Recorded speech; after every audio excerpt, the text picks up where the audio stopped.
Hi everyone, NZ Tech Freak here again for Android NZ, and this time we're unboxing yet another Android tablet today. This time it's the Samsung Galaxy Tab 7.7 this time, and probably a lot of you are actually beginning to wonder if this thing was a unicorn or some piece of vaporware, because it's taken Samsung a long time to bring this one to the market, and with other things like the Asus 7-inch Tegra 3 powered device coming up soon, you have to sort of wonder whether this is going to find a place in the market. But be that as it may, I saw one for order the other day and decided to snap it up because I'm just as curious as a lot of you are to see what the first Super AMOLED Plus, so full True Stripe Matrix AMOLED screen is going to look like at 720p. So let's get on with it.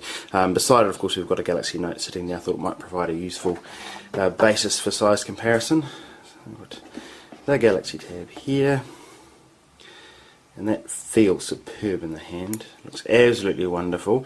We'll just take that off screen for a while and check out what else is in the box. Don't expect a lot these days. So some instruction manuals, no doubt someone reads those.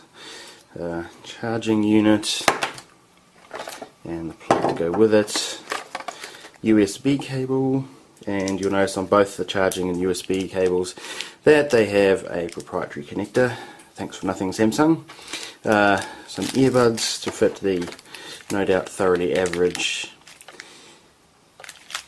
buds that come with it. So that's all that's in the box, and I guess while it's proprietary connection, I am at least thankful that the charging unit has its own one separate to the USB connection, because previously I know on my I/O 10.1 Galaxy Tab that you had to use your USB cable in the charging unit as well, which means you're always forever unplugging this from your computer, plugging it into the charger. Just got a bit annoying, so at least they've stepped things up a little bit there. Let's have a look at the device itself.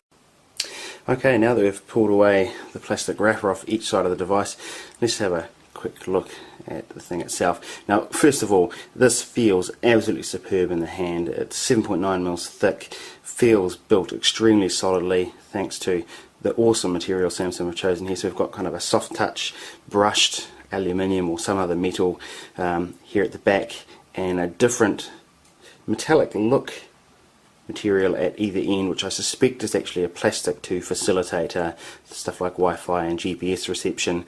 So Samsung don't appear to have made the same mistake that the Asus engineers made with the Transformer Prime. Of course, adorning the back, there's only the 3 megapixel camera unit there with an LED flash. Left hand side of the device we've got a micro SD slot, and I've taken the liberty of putting my 64 gig micro SD XC card in there, so the device is actually powered on, just running in the background and doing a media scan and so forth, so we'll see if that's working soon.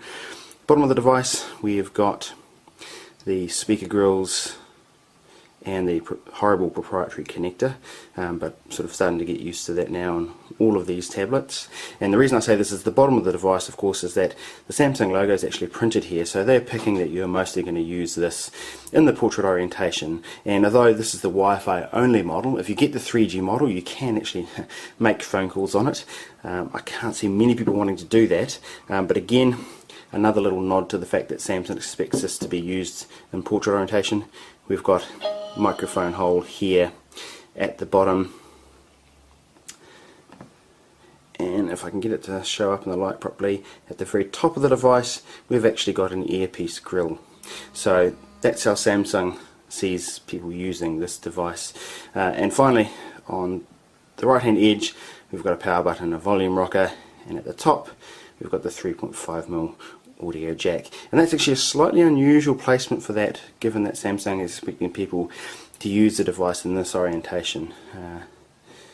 But be that as it may, that's where they've put it, and I imagine other design dictates why that ended up being there. But anyway, let's power it on, and of course we'll be looking at Samsung's gaudy TouchWiz overlay for Android Honeycomb 3.2 in this case, and so we can see the usual kind of bright home screen look that you're accustomed to seeing on Samsung phones and tablets, and I don't know if it's really showing up very well in the video, but this screen looks absolutely stunning. Now, I mentioned before that this is a a real stripe matrix, so it's not a pen tile Super AMOLED screen. So this is the first true stripe AMOLED HD screen, and it actually has the highest pixel density of any tablet to date, and it really does show.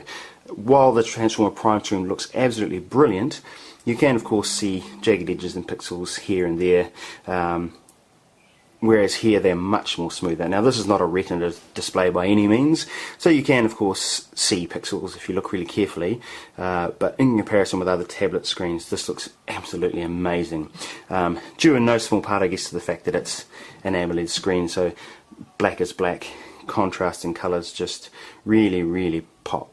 I guess just to quickly demonstrate that, let's jump into Dice Player. So I've loaded it up with all my apps. There's Dice Player, and let's say play our Monsters Inc. trailer.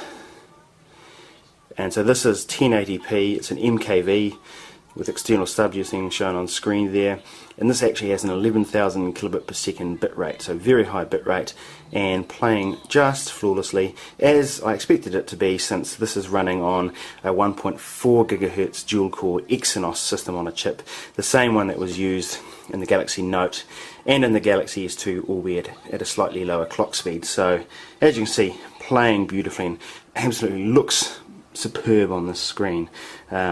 Possibly difficult to pick up just how good this screen looks on a YouTube video, but at any rate, that's the brief sort of hardware tour and a very quick look at this incredible screen. And obviously we will be bringing some comparison shots and videos with the Prime in time.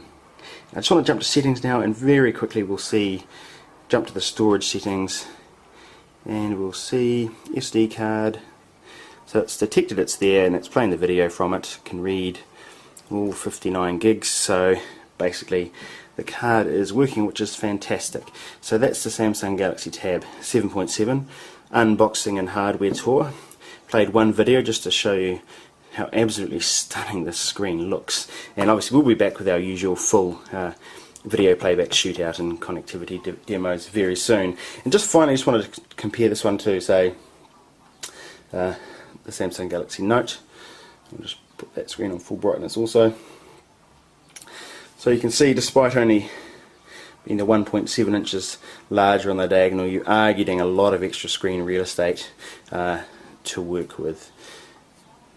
So you are still getting quite an upgrade in terms of screen size and usability if you are a Note owner, and that was one of my fears, I guess, going into getting this tablet, was the fact that, you know, maybe compared to a 10-inch tablet it wasn't going to give me enough extra reasons to want to work with it over just sticking with the Note, but certainly there is a difference in usability.